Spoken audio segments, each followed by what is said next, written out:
continue the journey, we have our expert in the upcoming panel discussion. The panelists in the panel will walk you through the compliance with IP law, a future perspective. To share insights, I would like to welcome on stage Fatima AlQubaisi, legal counsel and pro bono attorney at large Abu Dhabi-based bank.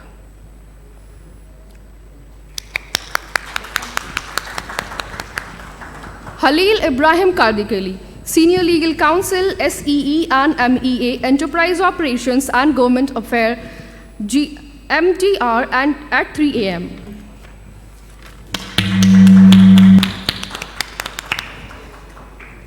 And we have Cameron Crawford, partner, head of technology, media and entertainment at CWB Group. Hello everyone and welcome. We're very glad you chose this session for you to attend, and we're going to make it a good one. So we don't have a PowerPoint because we're lawyers and I didn't want to put you through that. So we're going to be just speaking. So before we start, we're going to be talking for about 45 minutes. Each of us is going to be speaking for around 10 to 11 minutes, and then we'll open it up for Q&A. So if you have any questions, please write them down, and we'll save those for the end. So everyone is going, I'll let my fellow lawyers introduce themselves first. So Cameron, would you like to go first? Thank you very much, Fatima. I'm a specialist in the media and entertainment sector, so I deal with clients ranging from content distributors, content creators. I advise a lot of companies on issues around privacy, data, and defamation. And I'm probably going to talk a little bit later on about things like AI and how that's affecting clients in the sectors I work with. Thank you, Cameron. And Halil? Well, thank you. So welcome everyone. Very happy to be here and share this panel with Fatima and Cameron. Halil Kardicali, I work for 3M. I am the senior legal counsel for SE region and MEA region, enterprise operations. I bring about 20 years of legal experience, so I worked in law offices and multinational companies. And I also took some leadership positions outside of legal. I was head of HR, governmental affairs, and I was also the country leader for some time. And I'm very happy to be here and share our thoughts on IP and how the future will be forming up. Great, thank you for that. So just to introduce myself, my name is Fatima AlQubaisi. I've been working for the last 10 years. I'm an in-house lawyer, which means I wear many hats, and IP is one of them. And I will be emceeing this panel and also giving you a little bit of an introduction. So just to start off, I actually tried to get ChatGPT to write this speech. So when I tried to give it a prompt, here's my topic, this is my audience, this is what I'm looking for, it spit it out, and I kept telling it it's too boring, change it. So I have what is left from the ChatGPT and my own little touch to what I thought is the most interesting. So when we look at the legal profession, often there's a legal principle, stare decisis. So looking back in order to move forward, right? So we're going to look at jurisprudence, we're going to look at past cases. But the issue with that is we're a profession that has kind of lagged a little bit. If you look at it, studying law for the last, I don't know how many years, you know, we are a book profession, right? We have our books, we like our papers, we like our essays. And in today's day and age, everything is moving so fast. But are we, the legal profession, moving at that same speed? So I think one day when kids are learning their ABCs in school, they'll be saying A for artificial intelligence, B for blockchain, and C for cryptocurrency. And I think we're not far off from that. In Dubai in particular, I think we like to be cutting edge. We want to be the fastest, the biggest, the strongest. So I think, when AI came out, we're like, yes, this sounds like something for us. So when looking at AI, I would categorize it as it has to be creative, emotionally intelligent, perhaps, autonomous, and capable of learning. Of course, there are many definitions to AI. However, these are the ones that I think make AI what it is. Now, if we look at Siri, Siri jokes back. Siri can give it off to you.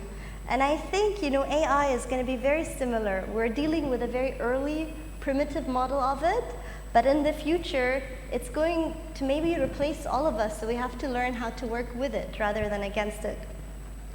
So I want to take two examples from history where we thought, computers are never going to beat us. So if we look at the world chess champion, so Garry Kasparov, I think. So in 1997, a computer program beat the world chess champion. Maybe you know the name Go. So there's a program called AlphaGo, which is more complex than chess. The moves are more tricky. So apparently after 500 games, this software learned how to beat the world champion again. But it had to practice from 2014 to 2016. If we were going to try to be the world champion at Go, you would have to start really young, or younger, and you would have to do it a lot for many, many years. Now that machines can beat us at our games that we've invented, it's very interesting to look at it and to think about machines as perhaps the competition. And I think that's where it comes tricky. So I want to share a case in the US.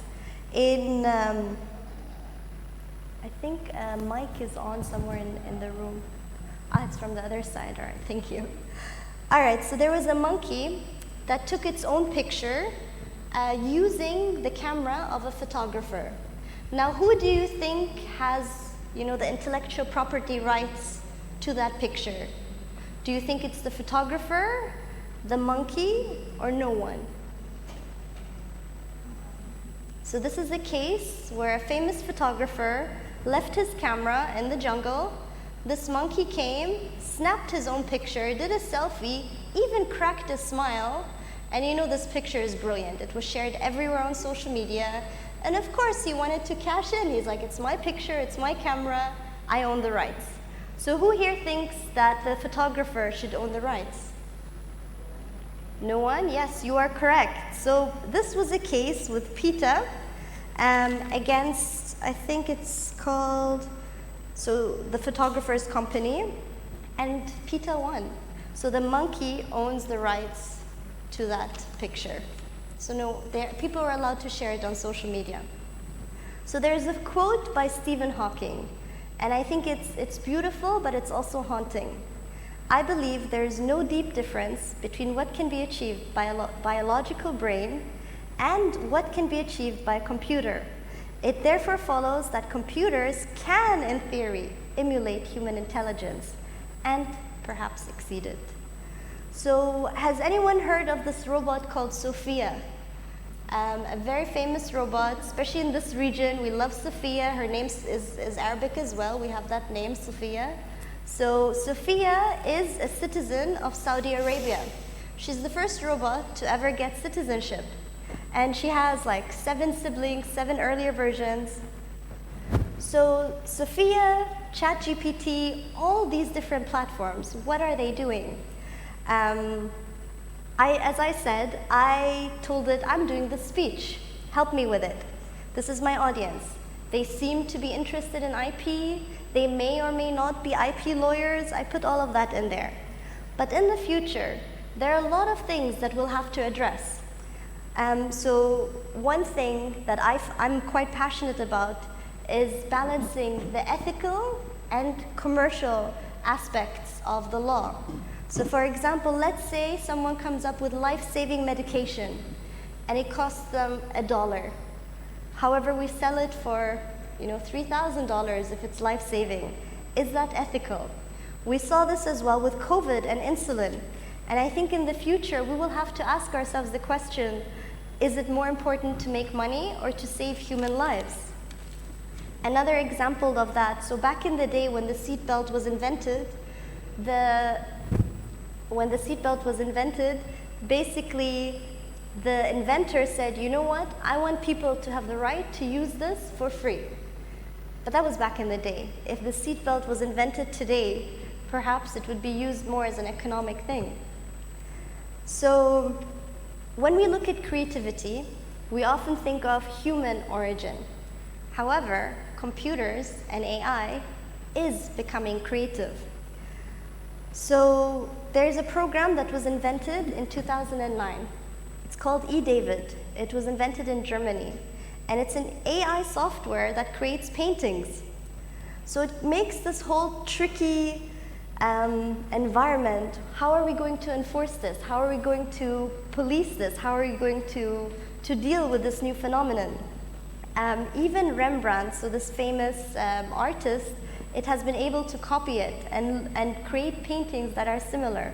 So in the future, perhaps you go to a museum of paintings that were created by AI. Or you don't need to go to a museum anymore. You just go on your phone or with virtual reality goggles, who knows. So John Koza is an inventor, and he wanted to create a machine. And he told that machine, you are going to be an inventor. And I want you to look at technologies, what works best, and create new things. So he decided he wanted to reinvent the toothbrush. So what did he do? He fed this machine all kinds of toothbrushes, how they work, which ones are the best. And this AI software came up with a new toothbrush design. Now the tricky part is he applied for that patent, but is he really the inventor? Did he create it? That's the question. There's also car suspension that was created by Siemens, the company. The AI software managed to create something that was lighter, more durable, and basically better than humans. So in that case, it was found that Siemens owned the copyright because it was the AI software that did it. Another thing that I wanted to touch about in the future was racial prejudice. So there are things machines are doing, but we're not really sure why. So one of these things is when people have a darker skin tone, and there was a study in the US with African Americans, the software couldn't recognize them as well. And I think that is something that if racial prejudice trickles down into technology, we should be very worried. Another thing is when that trend came out where AI was doing paintings and portraits, or you could write in a prompt and it would make a picture. If you type in the word nurse, only women pictures, like female nurses were created. And this is another issue that sexism could also trickle down into AI platforms. Now in the age of deepfakes and facial recognition, we have to balance privacy and security. So I think, I'm going to hand it over now to Halil. Should we start with you first? Yeah? Yes, please. Okay. Thank you. That was very, very interesting. And I want to come back to AI a bit as well. But first, let me take you back to today. Okay, so let's talk about today. And I'm representing an international conglomerate company, and I want to talk about a bit the IP problems that we're facing today and how we can maybe address them in the future and how things can be a bit better. So for those who don't know 3M, I'm going to throw some numbers to you to just set the scene. So 3M is an American-based company and working and selling products all around the world.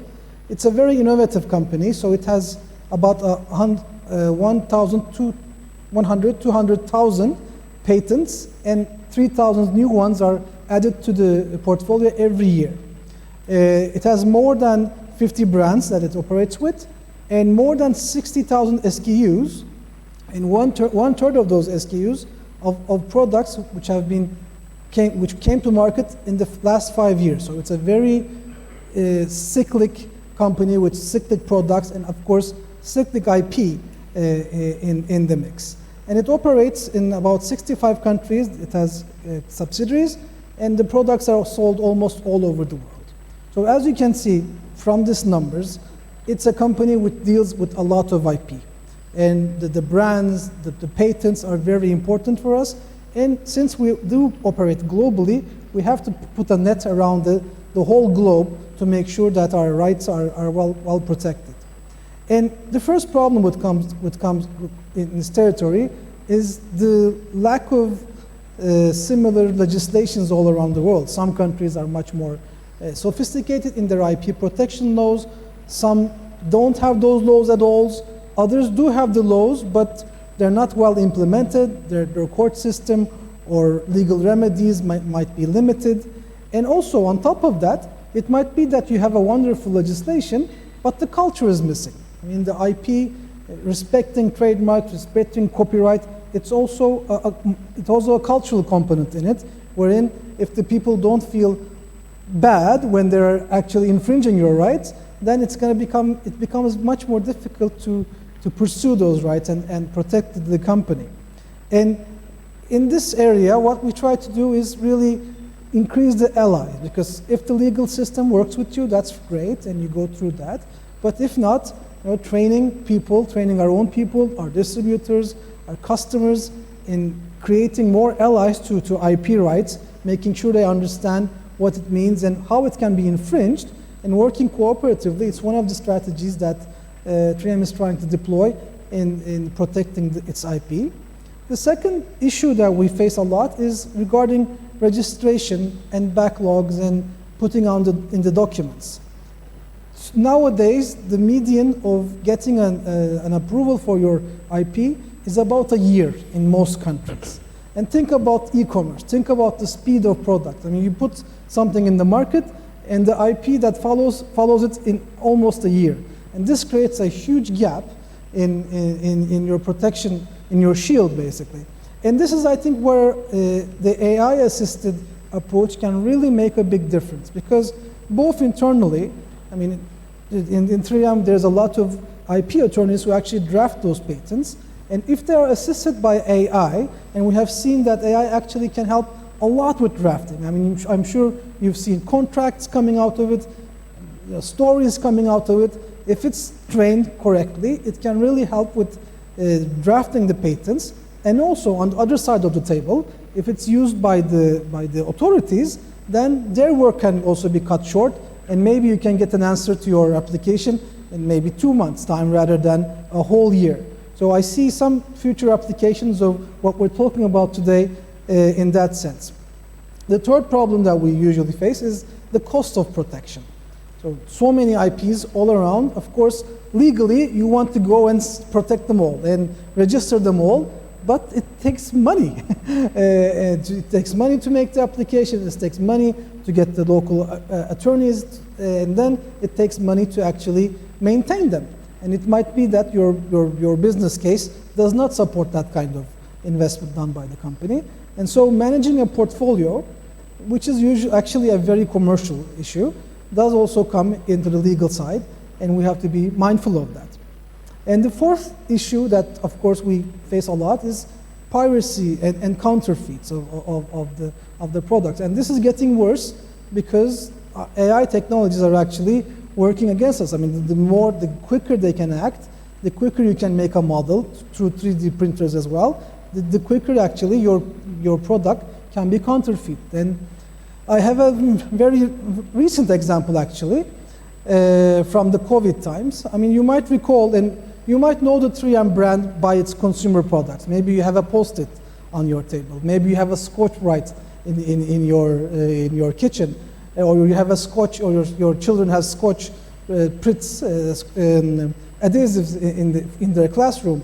But our respirators, the N95 3M respirator, became as popular as an iPhone during the last 2 years because it was a very strong remedy against COVID, which was a respiratory disease, which is still existent, but at the time of the crisis, there was no vaccine, there was no medicine, and not even a sound of that coming in, so the respirators became very important. And those respirators, I can tell you, was counterfeited very quickly. And we had to act as a company, once again, with lightning speed to protect both our brand, but also these products were being used with the comfort and assurance that it was a 3M product, and doctors were using them, nurses were using them, and if it was a counterfeit, their life was in danger, imminent danger. So we had to act very quickly, and we put together teams, regional teams, and worked through the cases that are coming in, looking at the patterns, analyzing the data. And at that time, it took us 4 or 5 months to actually really ramp up our good response to these issues. And that is a time, when I look back, that we could have benefited a lot from an AI, because AIs are notoriously good in recognizing patterns and also creating forms. I mean, all these applications you make, they're form-based. All the data, looking through the data through a human eye may take months, even if it's an expert, but for an AI, it's much quicker. So in terms of fighting against counterfeits, I'm seeing a lot of application. I'm hoping to see a lot of application in the AI section coming in and helping companies like 3M or others to combat this. And I mean, this is kind of my hope in looking to the future, because we need for cooperation between agencies in the IP world. I mean, we see good examples in competition area, especially where agencies work together, but that's not present, unfortunately, for IP institutions to work together and create a global net for companies. And I also hope that we can really leverage blockchain in this. Blockchain might be a good stage for registries. Then you can have registries all around the world and data talking to each other without having a governmental or administrative institution stepping in. Hence, blockchain and this kind of corporations, I think, things that I really want to see in the future for better protection of IP. And with that, I want to throw the ball to you, Cameron, and then I'll talk about AI a bit too. Thank you, Halil. All right? Yes. Yeah, I'm working with clients in the entertainment industry. They have similar experiences. AI can help them to do certain things, but at the same time, there's an existential threat. The entertainment industry historically has had to grapple with two conflicting interests. One is protecting the interests of right owners, and the other one is enabling innovation by allowing new artists and new creators to borrow little bits from things that already exist under fair use or parody laws or whatever it may be. However, now what we're seeing is, previously you needed to be Andy Warhol with an art studio and a team of people, or Dr. Dre with his production studio, or Tarantino with extensive resources. Now anyone can do this at home with a phone. And so, whereas a little bit of copying was tolerated in the spirit of innovation, we're now seeing the world is able to do this and to access music or access film and use that in their own way without really worrying about the consequences. I mean, with the best will in the world, the record labels, the film studios, they won't be able to go and track down everyone that has been using their IP. It's the genie is out the bottle, and they won't be able to enforce their rights as they were when it was just a handful of people that were creating copies. If you look at the recent deep fakes of music tracks, people are able to combine one artist with another using AI and write their own song. So technically, they're not infringing anyone's copyright. It's that person's song, and they're just using AI to fake a voice that sounds like a special artist. And the space of deepfakes has really got the music industry worried, in that now people may not necessarily care whether it is really Beyonce singing that track, or AI has generated a Beyonce sound-alike to sing a different track. And this will enable creativity on a pervasive level in the audience, but what it won't do is enable the record labels and other creative organizations to invest in talent, to build up talent, and to reward creative talent. So it may be cheaper for a record label to create an AI musician, or cheaper to make an animation using AI for a studio or an advertising company. But it means that the flow of talent in and progressing through the creative industries will be severely diminished, which is what we're seeing in the US now. We're seeing that writing talent is essentially being paid less. There are less jobs on offer. They're less secure. They're being brought in for a few days rather than a few years. And, you know, yes, I appreciate the broadcasters may save money, the studios may save money, but there are no long-term career prospects for writing talent, which ultimately will be bad for us as consumers, I think. Yeah, thank you for that. You wanted to add something more, right? Yeah, well, I mean, when it comes to AI, I get very excited. That's also because I'm a science fiction nerd, so I mean, I'm kind of living the dream. We're in the age where the movies I watched, the series I watched, the books I read are becoming kind of a reality. But it is, and I think it's, from that perspective, also as a lawyer, these are fascinating times because the systems that we have are not necessarily, it seems, enough to deal with AI, I mean AI-created products, because probably we're missing a person in the room. What we are missing, by I mean this, we have the real persons in the legal world. We also have the legal persons, the companies in the legal world. But now we have someone else, kind of. And whether that is how we're going to define that, the AI or the AIs, is going to be a very interesting legal problem, legal issue, not a problem, an issue to talk about. And I think it's also interesting from a humanity perspective. Now we might have a competitor in our, as you have mentioned, in our midst, which is creative, who can learn, and who can sift through data much faster than we can. And how are we going to define that person? I mean, are we going to give rights to it, as we have seen in some of the cases in the US? I mean, does it have money? If it breaks a rule, is it going to pay? How is that going to happen? These are all very interesting legal questions that we have to deal with. And thankfully, right, we can make an exercise around it, but it might become a reality. So we have to really put ourselves and think about this. And when we look at the legal systems around the world, it seems that many of the countries are really making legislations to increase investment in AI. So, but they are more focused on the commercial benefits that they see. So, you know, more investments on AI, but not necessarily regulating or defining. Let's take a step back, defining AI and regulating AI. And this is going to be a major issue. So you have mentioned about the cases in the US, and it seems that the US legislation is trying to, it's a case law based legislation, of course, it's trying to find ways through the tools it had for many centuries past. But this is maybe a novelty that those tools will not be enough. When we look in Asia, I mean, we see some similar approaches in South Korea and Japan to US. They're trying to codify, but they're more focused on the investment part, on making it more attractive to work on AIs.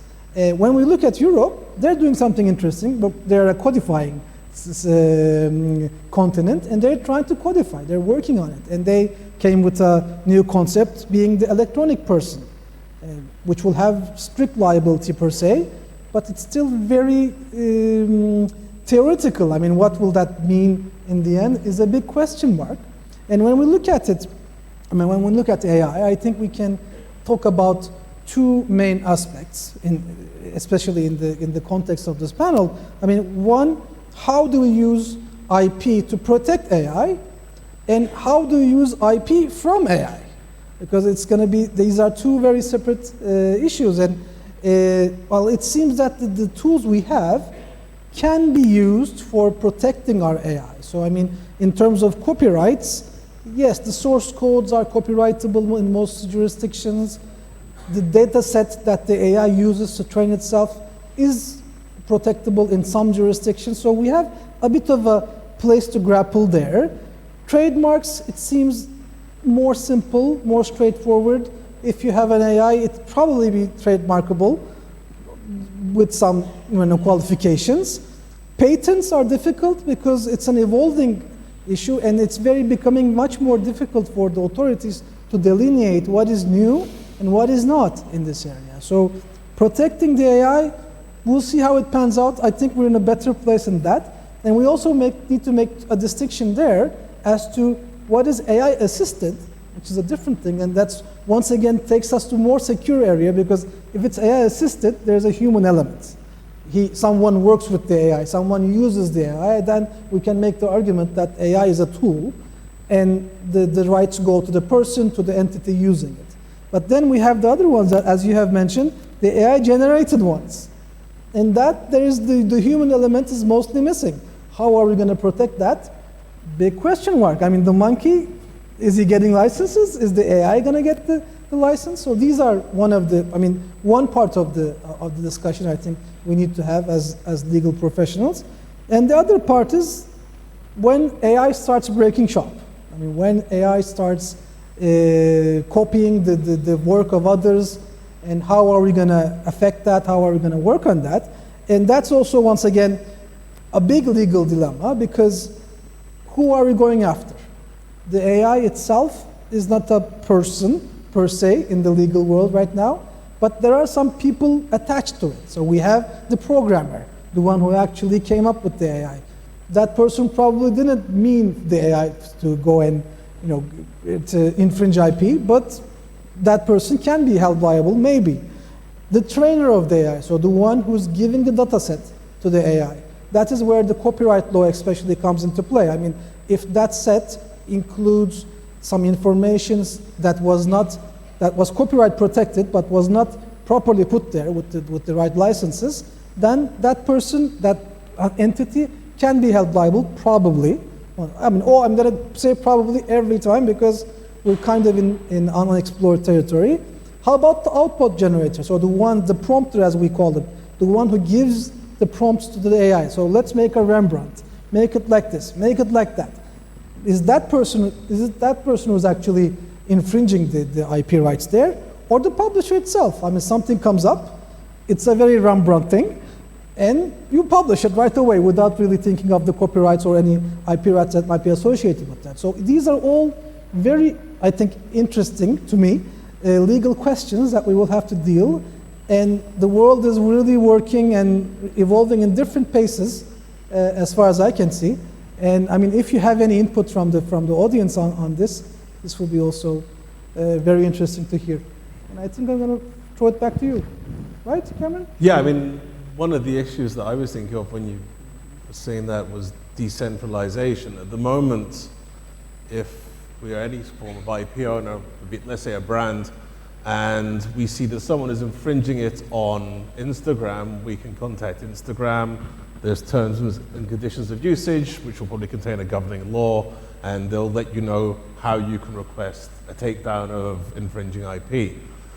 Now, with decentralization, someone could build essentially a blockchain-based metaverse, and you may not have to fill in terms and conditions, and it may be almost impossible to discover who or what owns the blockchain, if indeed it does. I mean, they may open source it. There may be entire virtual worlds where IP infringement is rife, but no one can work out exactly how to enforce it. Which territory is this? Who is it? Who do I sue? How do I enforce? Who do I ask to take it down? These are things that I don't think anyone has really come to terms with yet. I mean, I imagine that the operator of like a Facebook Meta or universe would be, a metaverse would be US law. But if you go outside the US, if you go outside the EU and other regulated environments like the UAE, as you're saying, enforcement becomes a really big issue. If there are, for example, right now there's a political situation between Russia and a lot of Western countries, how would a US citizen go about enforcing their rights in Russia? Is that realistic? Is it viable? Mm-hmm. Probably not. So there's a lot of issues that are thrown up by the tech that I don't think any legislative system has yet started to grapple with, and it'll be interesting to see how that pans out. So thank you both for giving your insights. We're going to open it up to questions. So we have 2 pre-prepared questions. So Nicole, would you like to, do we have a mic, an extra microphone in the room? Thank you.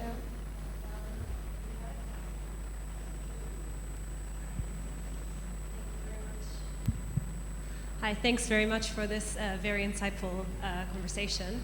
I think you've touched upon a lot of the points that of the question that I'm going to ask, but I think it'd be great to hear it again, maybe a little bit more in more detail. But considering the rapid technology advancements, so rise of AI and blockchain technology, how do you foresee these tech advancements influencing the evolution of IP laws in the UAE? So either of you, do you like? I think we've seen that the UAE government has been very good at appointing regulators that facilitate specific sectors. So looking at crypto, VARA came into existence last year and then they published their regulations a couple of months ago. I think rather than leaving it to the highest level of government to try to find future-proof statutes, I don't think that's realistic. I don't think it's possible for any country to do that. I think what they will do is they will find expertise in a specific sector and create a robust regulatory framework around that with enough flexibility built into the authority given to the regulators to enable them to react to changes in the market and technological advances. Thank you. So Manal, I think we have another question over here. Hi, yeah, thank you to all three of you. Hello? Yeah, okay, it's working. There you All of you touched on, obviously, AI stealing our jobs. Cameron, could you maybe expand on that with reference to the, the current Hollywood strike, the writers' strike?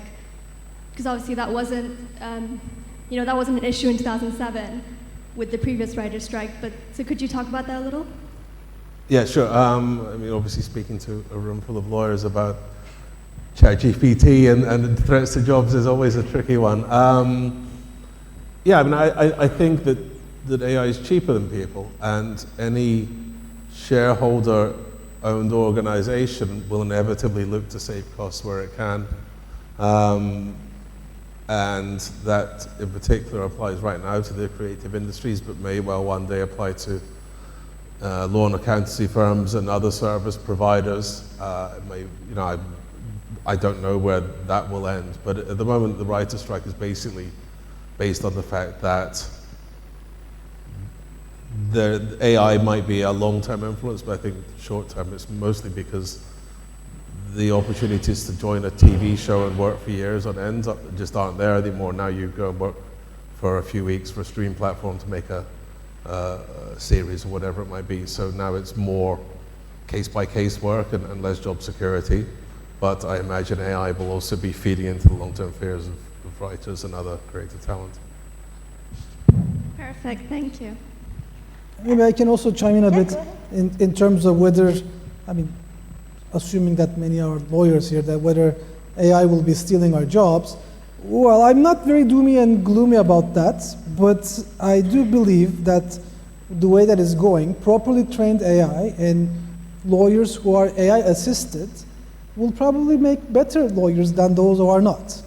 And I mean, in the very basic sense, law is about the relationship of people and how we react and act and within a society, within a commercial setting, within a civic setting. And that is not going away unless, AI takes over altogether. But I think really not shunning away. And the big, of course, aesthetics there is that the data set. I mean, what is the AI that we're going to use is going to look into.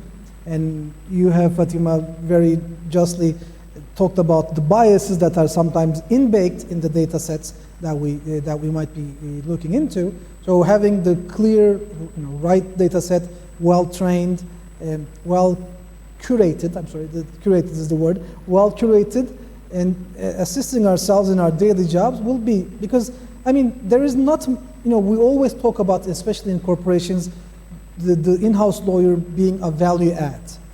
And some part of the work we do is not necessarily very, very value added if we're filling forms. And we want to make forms as much as possible so that we can do those quickly and look into the meat, the more interesting, more difficult cases that we might face. And in that sense, I think if once again properly trained AI is put in our institutions, it will help. but not necessarily compete with what we do today.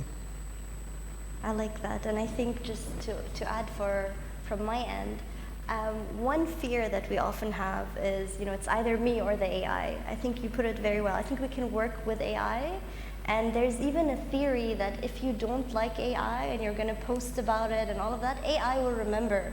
And so in the future, it could be like, this person was very critical about AI. So let's say an AI program chooses the people who get to interview. AI is going to remember.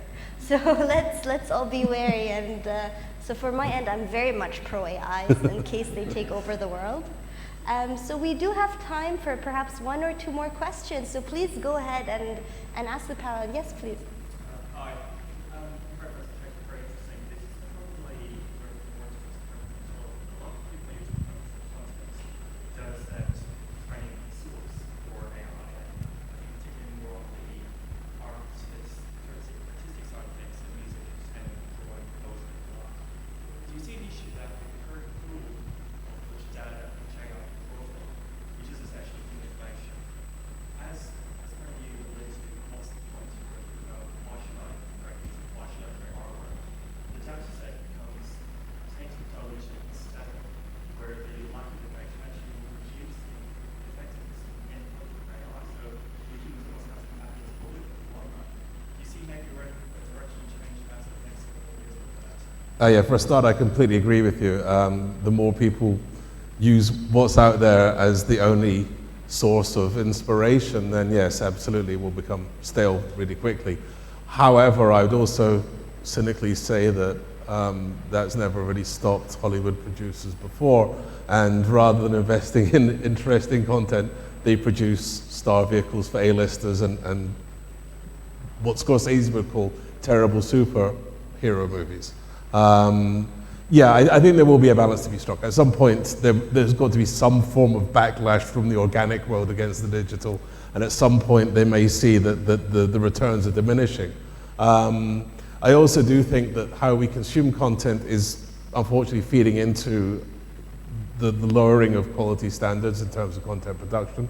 So previously, a broadcaster would have to have a demonstrable audience and a hit that would carry that audience loyally through a few seasons. It would have to generate water cooler buzz around it, and now the stream platforms don't really need that. They just need to have a certain number of subscribers on board, and they don't necessarily need the audience numbers to be there because they don't rely on advertising for revenue.